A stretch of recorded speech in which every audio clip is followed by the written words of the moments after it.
Welcome to Story Time. Today I'm going to be reading a story by Frank Belknap Long Jr. The Hounds of Tindalos.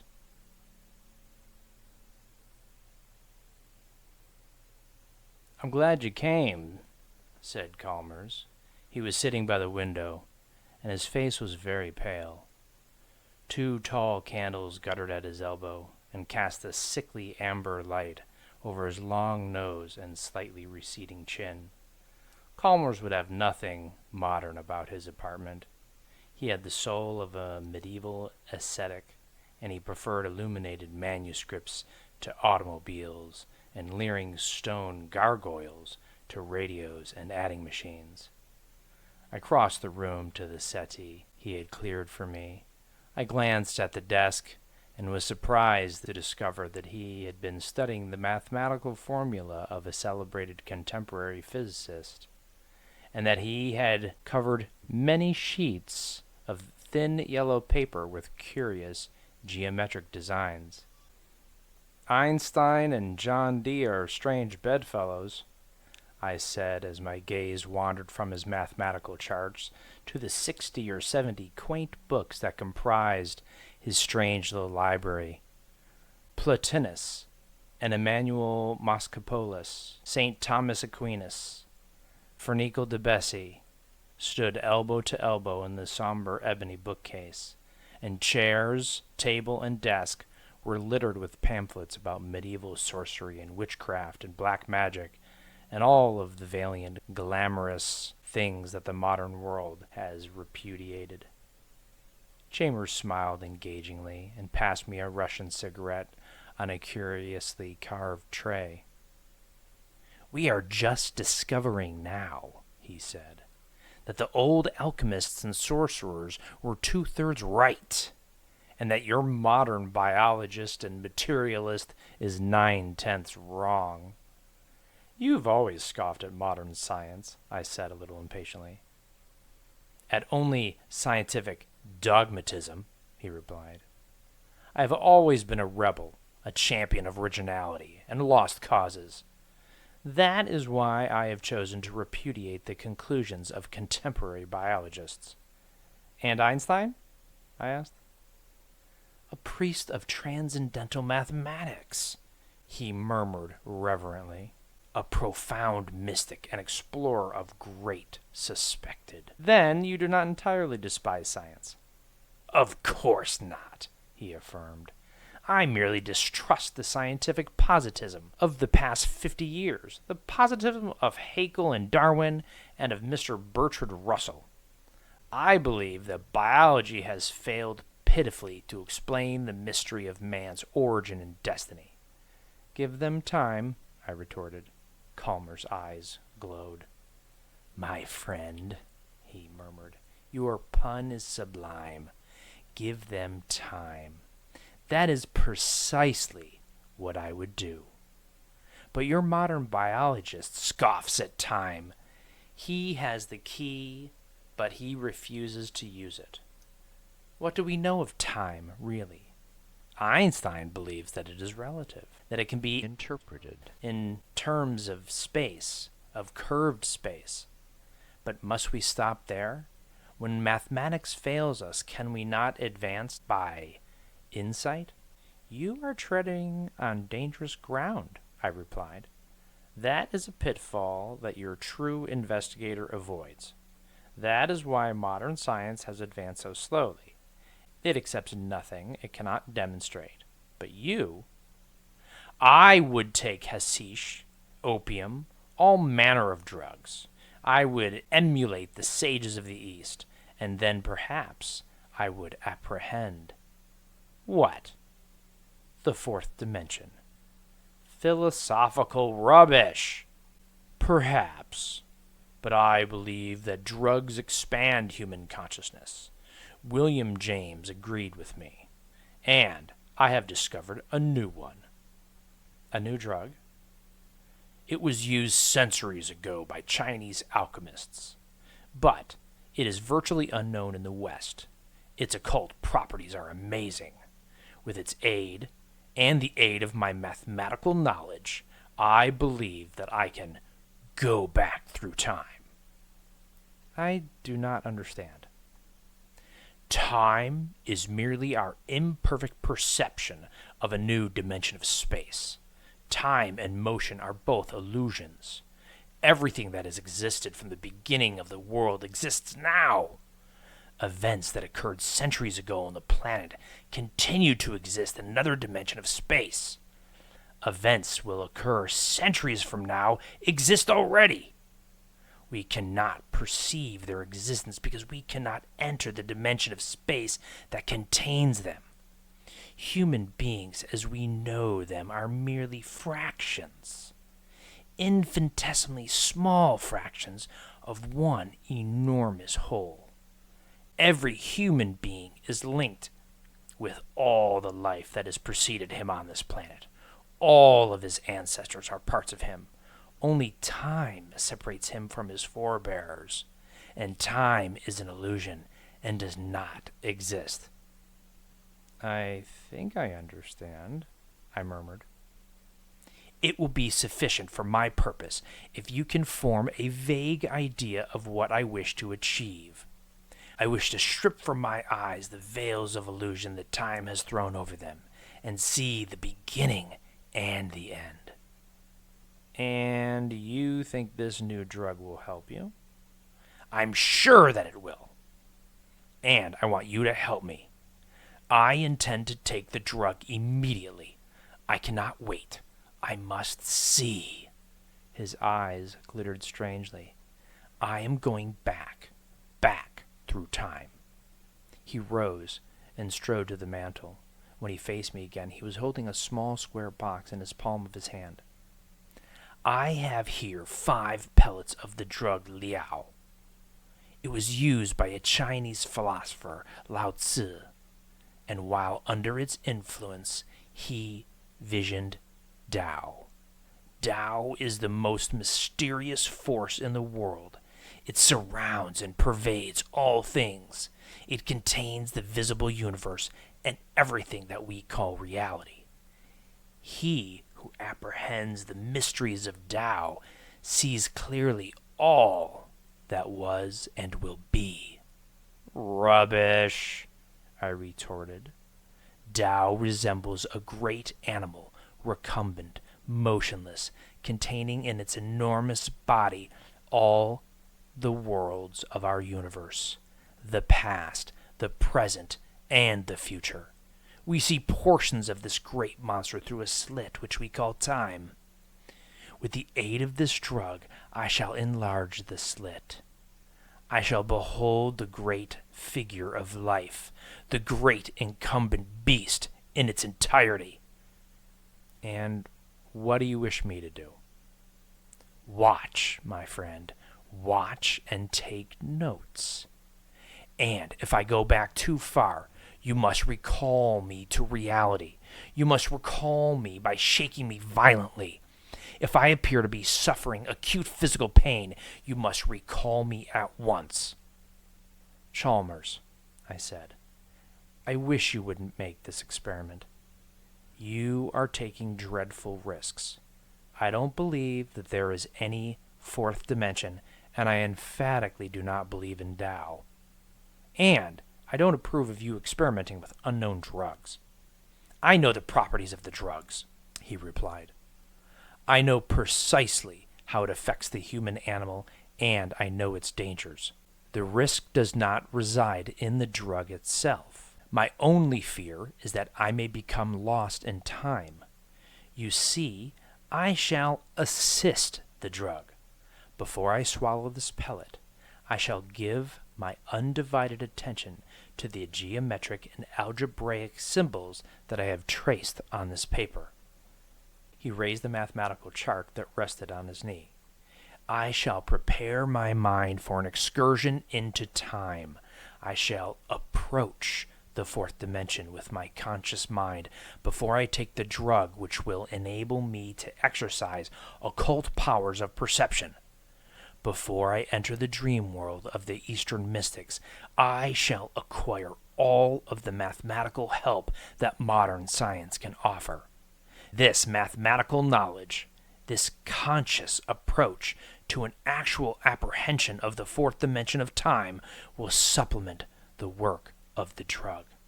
The drug will open up stupendous new vistas. The mathematical preparation will enable me to grasp them intellectually. I have often grasped the fourth dimension in dreams, emotionally, intuitively, but I have never been able to recall in waking life the occult splendors that were momentarily revealed to me. But with your aid, I believe I can recall them. You will take down everything that I say while I am under the influence of the drug. No matter how strange or incoherent my speech may become, you will omit nothing.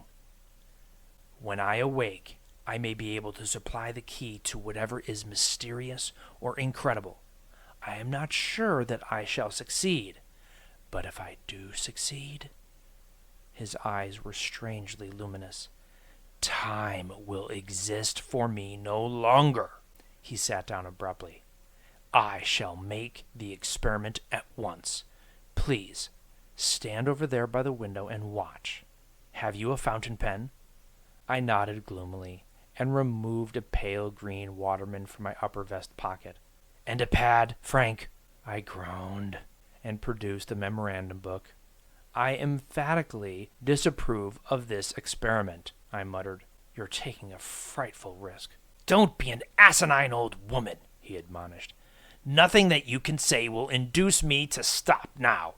I entreat you to remain silent while I study these charts. He raised the charts and studied them intently. I watched the clock on the mantel as it ticked out the seconds, and a curious dread clutched at my heart so that I choked. Suddenly, the clock stopped ticking, and exactly at that moment, Chalmers swallowed the drug. I rose quickly and moved toward him, but his eyes implored me not to interfere. "The clock has stopped," he murmured. "The forces that control it approve of my experiment. Time stopped, and I swallowed the drug. I pray God that I shall not lose my way." He closed his eyes and leaned back on the sofa.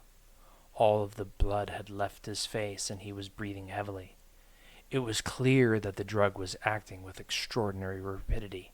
"It is beginning to get dark," he murmured. "Write that. It is beginning to get dark, and the familiar objects in the room are fading out. I can discern them vaguely through my eyelids, but they are fading swiftly." I shook my pen to make the ink come, and wrote rapidly in shorthand as he continued to dictate. "I am leaving the room.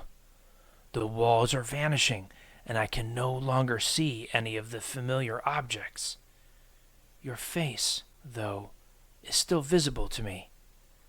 I hope that you are writing.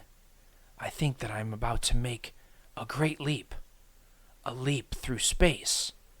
Or perhaps it is through time that I shall make the leap. I cannot tell. Everything is dark, indistinct." He sat for a while, silent, with his head sunk upon his breast. Then suddenly he stiffened, and his eyelids fluttered open. "God in heaven!" he cried. "I see!" He was straining forward in his chair, staring at the opposite wall.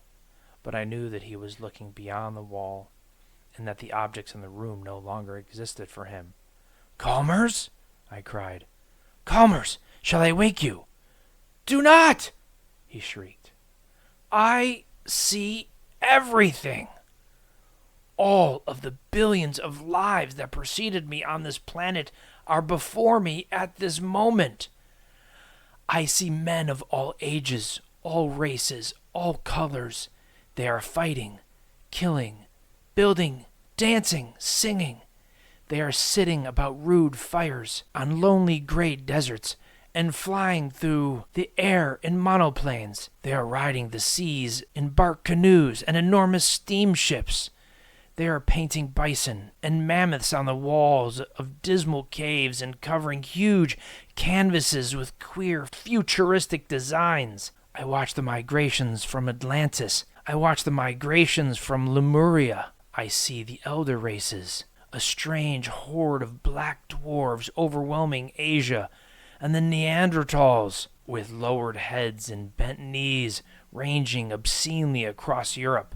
I watch the Achaeans streaming into Greek islands and the crude beginnings of the Hellenic culture. I am in Athens, and Pericles is young. I am standing on the soil of Italy. I assist in the rape of the Sabines. I march with the imperial legions.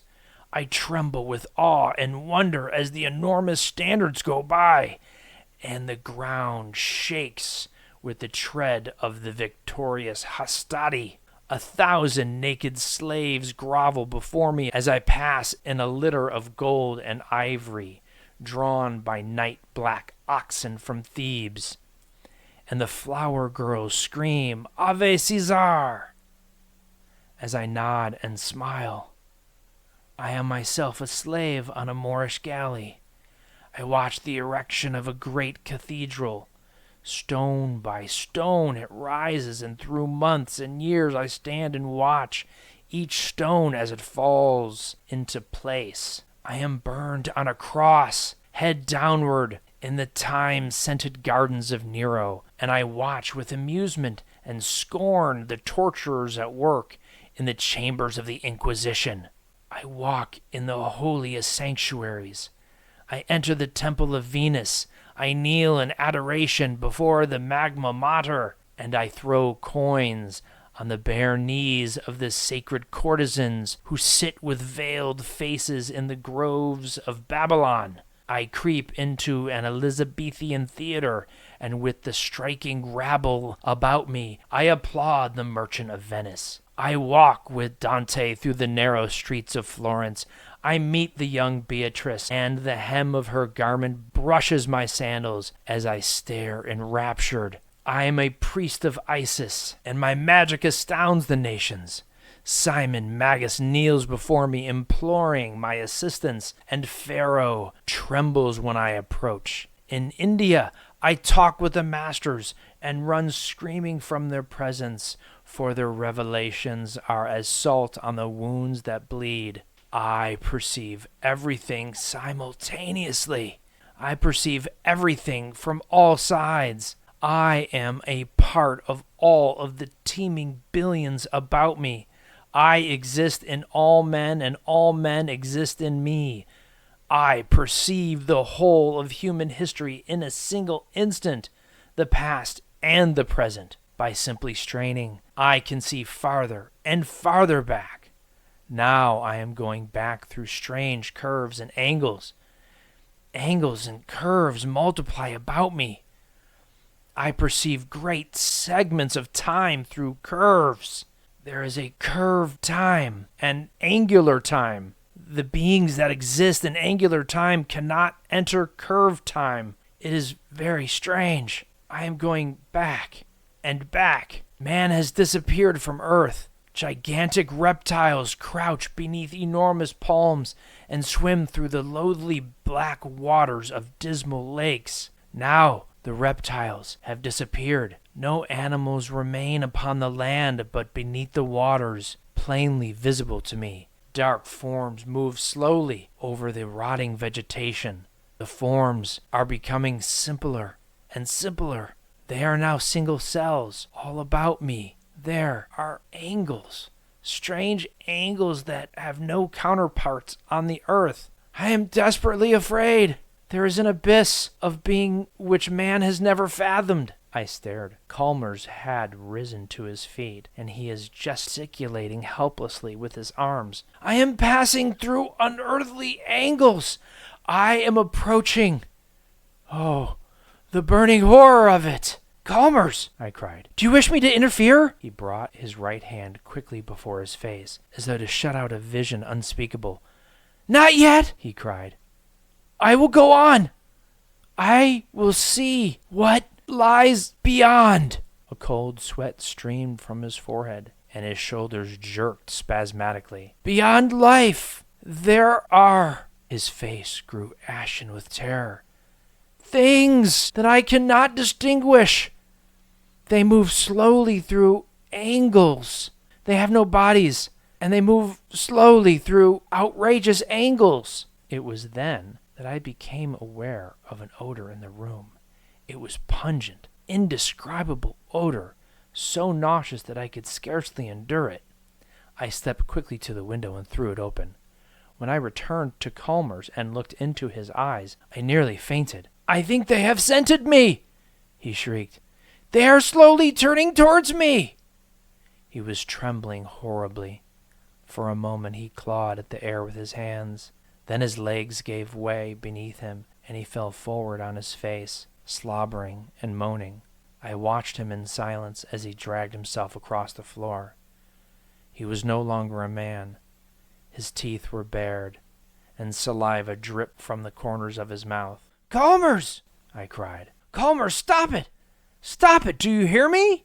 As if in reply to my appeal, he commenced and uttered hoarse, convulsive sounds which resembled nothing so much as the barking of a dog, and began a sort of hideous writhing in a circle about the room. I bent and seized him by the shoulders. Violently, desperately, I shook him.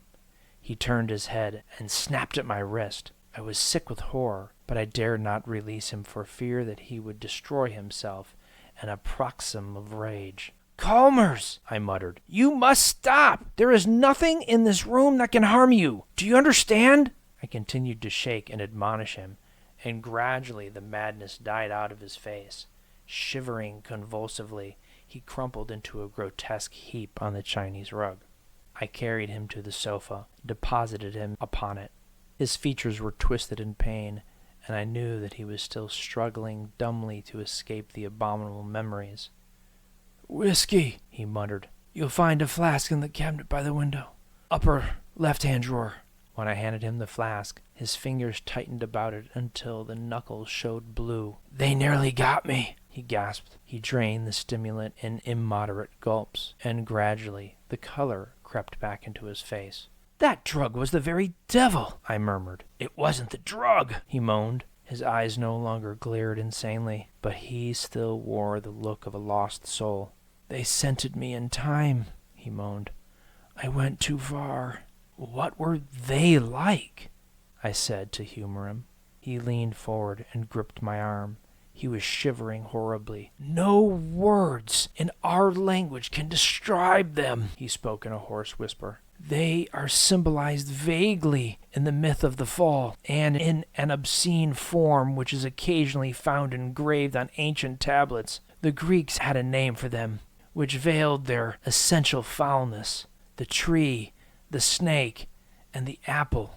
These are the vague symbols of a most awful mystery." His voice had risen to a scream. "Frank! Frank! A terrible and unspeakable deed was done in the beginning, before time. The deed! And from the deed—" He had risen and was hysterically pacing the room. "The seeds of the deed move through angles in dim recesses of time. They are hungry and athirst." "Chalmers," I pleaded to quiet him.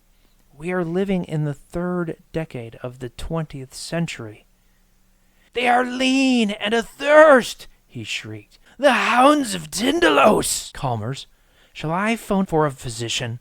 "A physician cannot help me now. They are horrors of the soul. And yet," he hid his face in his hands and groaned, "they are real, Frank. I saw them for a ghastly moment. For a moment I stood on the other side. I stood on the pale gray shores beyond time and space, in an awful light that was not light, in a silence that shrieked. I saw them. All the evil in the universe was concentrated in their lean, hungry bodies. Or had they bodies? I saw them only for a moment. I cannot be certain, but I heard them breathe. Indescribably, for a moment, I felt their breath upon my face. They turned toward me, and I fled screaming. In a single moment, I fled screaming through time. I fled down quintillions of years. But they scented me.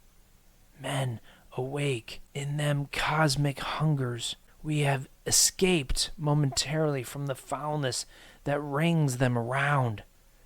They thirst for that in us which is clean, which emerged from the deed without stain. There is a part of us which did not partake in the deed, and that they hate. But do not imagine they are literally, prosaically evil. They are beyond good and evil as we know it. They are that which in the beginning fell away from cleanliness. Through the deed they became bodies of death, receptacles of all foulness.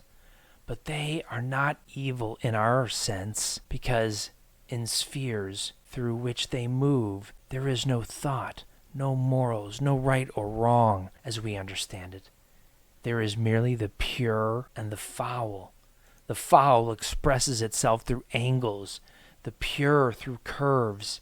Man, the pure part of him, is descended from a curve. Do not laugh. I mean that literally. I rose and searched for my hat. I'm dreadfully sorry for you, Chalmers, I said as I walked towards the door. But I don't intend to stay and listen to such gibberish. I'll send my physician to see you. He's an elderly kind chap, and he won't be offended if you tell him to go to the devil. But I hope you'll respect his advice. A week's rest in a good sanitarium should benefit you immeasurably. I heard him laughing as I descended the stairs, but his laughter was so utterly mirthless that it moved me to tears. 2. When Chalmers phoned the following morning, my first impulse was to hang up the receiver immediately. His request was so unusual, and his voice was so wildly hysterical, that I feared any further association with him would result in the impairment of my own sanity. But I could not doubt the genuineness of his misery, and when he broke down completely and I heard him sobbing over the wire, I decided to comply with his request. Very well, I said. I will come over immediately and bring the plaster. En route to Chalmers' home, I stopped at a hardware store and purchased 20 pounds of plaster of Paris. When I entered my friend's room, he was crouching by the window, watching the opposite wall out of eyes that were feverish with fright. When he saw me, he rose and seized the parcel containing the plaster with an avidity that amazed and horrified me. He had extruded all of the furniture, and the room presented a desolate appearance. "It is just conceivable that we can thwart them," he exclaimed, "but we must work rapidly. Frank, there is a stepladder in the hall. Bring it here immediately, and then fetch a pail of water." "What for?" I murmured. He turned sharply, and there was a flush on his face. "To mix the plaster, you fool!" he cried. "To mix the plaster that will save our bodies and souls from a contamination unmentionable. To mix the plaster that will save the world from... Frank, they must be kept out." "Who?" I murmured. "The Hounds of Tindalos," he muttered. "They can only reach us through angles. We must eliminate all angles from this room. I shall plaster up all of the corners, all of the crevices. We must make this room resemble the interior of a sphere." I knew that it would have been useless to argue with him. I fetched the stepladder. Chalmers mixed the plaster, and for 3 hours we labored.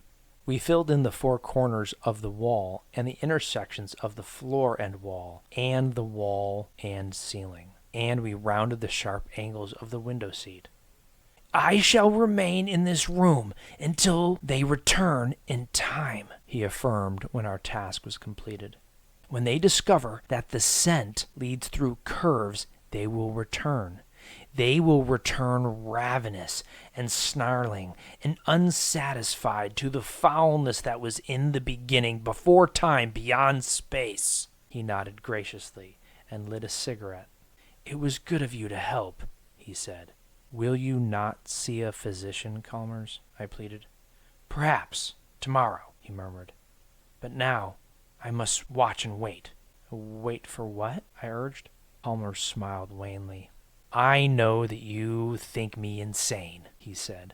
"You have a shrewd but prosaic mind. and you cannot conceive of an entity that does not depend for its existence on force and matter. But did it ever occur to you, my friend, that force and matter are merely the barriers to perception imposed by time and space? When one knows, as I do, that time and space are identical, and that they are both deceptive because they are merely imperfect manifestations of a higher reality, one no longer seeks in the visible world for an explanation of the mystery and terror of being. I rose and walked towards the door. "Forgive me!" he cried. "I did not mean to offend you. You have a superlative intellect, but I have a superhuman one. It is only natural that I should be aware of your limitations."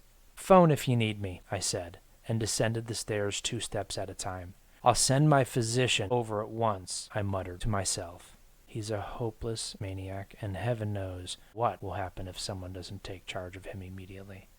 3. The following is a condensation of 2 announcements which appeared in the Partridgeville Gazette for July 3rd, 1928. Earthquake shakes financial district. At 2:00 this morning, an earth tremor of unusual severity broke several plate glass windows in Central Square and completely disorganized the electric and street railway systems. The tremor was felt in the outlying districts, and the steeple of the First Baptist Church on Angel Hill, designed by Christopher Wren in 1717, was entirely demolished. Firemen are now attempting to put out a blaze which threatens to destroy the Partridgeville Glue Works. An investigation is promised by the mayor, and an immediate attempt will be made to fix responsibility for this disastrous occurrence. Occult writer murdered by unknown guest.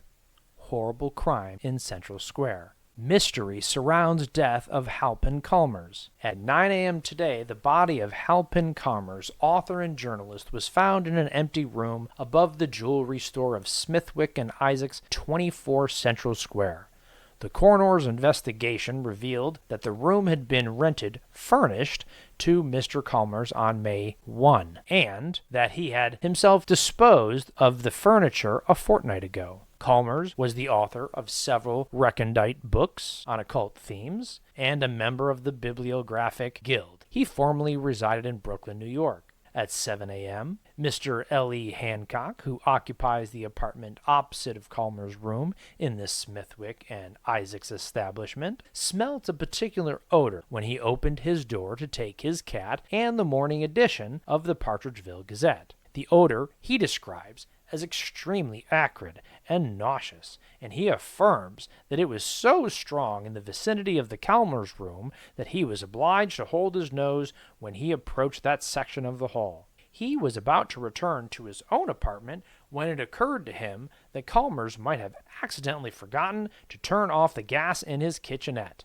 Becoming considerably alarmed at the thought, he decided to investigate. And when repeated tappings on Chalmers' door brought no response, he notified the superintendent. The latter opened the door by means of a passkey, and the 2 men quickly made their way into the Chalmers' room. The room was utterly destitute of furniture, and Hancock asserts that when he first glanced at the floor, his heart went cold within him, and that the superintendent, without saying a word, walked to the open window and stared at the building opposite for fully 5 minutes. Chalmers lay stretched on his back in the center of the room. He was starkly nude, and his chest and arms were covered with a particular bluish pus or ichor. His head lay grotesquely upon his chest. It had been completely severed from his body, and the features were twisted and torn and horribly mangled.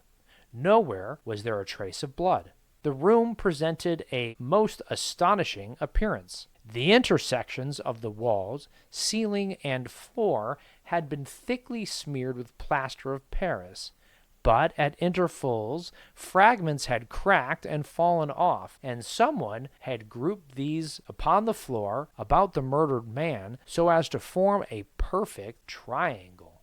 Beside the body were several sheets of charred yellow paper, These bore fantastic geometric designs and symbols and several hastily scrawled sentences. The sentences were most illegible and so absurd in context that they furnished no possible clue to the perpetrator of the crime. "I am not waiting and watching," Chalmers wrote. "I sit by the window and watch walls and ceiling. I do not believe they can reach me, but I must beware of the doles. Perhaps they can help me break through. The satyrs will help, and they can advance through the scarlet circles. The Greeks knew a way of preventing that. It is a great pity that we have forgotten so much." Another sheet of paper, the most badly charred of the 7 or 8 fragments found by Detective Sergeant Douglas of the Partridgeville Reserve, was scrawled the following: "Good God! The plaster is falling. A terrific shock has loosened the plaster and it's falling. An earthquake, perhaps. I never could have anticipated this. It is growing dark in the room. I must phone Frank, but can he get here in time? I will try. I will recite the Einstein formula. I will... God! They are breaking through. They are breaking through. Smoke is pouring from the corners of the wall. Their tongues! Ah!"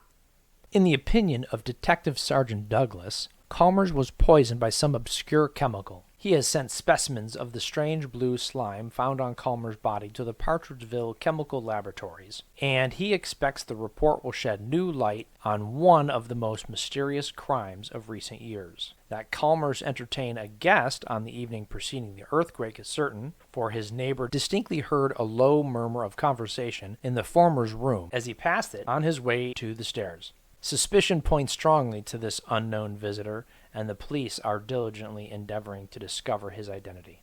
4. Report of James Morton, chemist and bacteriologist. My dear Mr. Douglas, the fluid sent to me for analysis is the most peculiar that I have ever examined. It resembles living protoplasm, but it lacks the particular substances known as enzymes. Enzymes catalyze the chemical reactions occurring in living cells, and when the cell dies, they cause it to disintegrate by hydrolyzation. Without enzymes, protoplasm should possess enduring vitality, i.e., immortality. Enzymes are the negative components, so to speak, of unicellular organism, which is the basis of all life. That living matter can exist without enzymes, biologists emphatically deny. And yet the substance that you have sent me is alive, and it lacks these indispensable bodies. Good God, sir, do you realize what astounding new vistas this opens up? 5. Excerpt from The Secret Watchers by the late Halpin Chalmers. What if, parallel to the life we know, there is another life that does not die, which lacks the elements that destroy our life? Perhaps in another dimension there is a different force from that which generates our life. Perhaps this force emits energy, or something similar to energy, which passes from the unknown dimension where it is and creates a new life form of cell life in our dimension. No one knows that such new cell life does exist in our dimension. But I have seen its manifestations. I have talked with them in my room at night. I have talked with the dolls, and in dreams I have seen their maker. I have stood on the dim shore beyond time and matter and seen it. It moves through strange curves and outrageous angles. Some day I shall travel in time and meet it face to face. The end. Thanks for listening, and stay tuned for more.